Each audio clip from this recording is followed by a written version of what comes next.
Pasakyti, jog vasaros metu Klaipėdoje trūksta renginių, lygu apgaudinėti save patį. Taip, žiemą miestas ilsisi nuo triukšmingų švenčių ir grįžta į savo labiau būdingą ramesnį ritmą. Tačiau kultūrinis gyvenimas niekada neužšąla, kaip neužšąla ir Klaipėdos uostas. Apskritai visose Klaipėdos renginiuose atsispindi jos istorija, simboliai ir kultūra. Tai, kas perduodama iš kartos į kartą šimtmečiais, o tiksliau jau 772 metus. Nes būtent tokią sukaktį Klaipėda švenčia šiandien.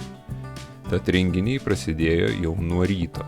O vienas iš jų pasiūlė nusikelti į tuos laikus, kai švedų karalius Erichas nesėkmingai bandė užgrobti Klaipėdą, kurį anot legendos galiausiai palaužė nuo pylimo į jo stovyklą numestas trikampis sūris, kurį beje galėjo paragauti ir šiandienos šventės dalyviai.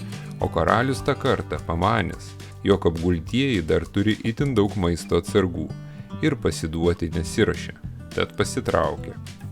Na, o nuo savęs galime tik pridurti, jog gaila šiek tiek, kad nebuvo tais laikais nei filmuojančių dronų, nei videokamerų. Tačiau šaunu, kai galime džiaugtis tokiamis progomis, kuomet bent akimirkai talentingų žmonių pastangomis mus bandoma sugrąžinti į praeities akimirkas, nebejotinai, kurių dėka mes esame čia ir dabar. O mes savo ruožtų pasistengsime parodyti bent dalį to, kas vyksta Klaipėdoje šiandien. Mainais, kaip visuomet, tikimės jūsų prenumeratos, patiktukų ir komentarų.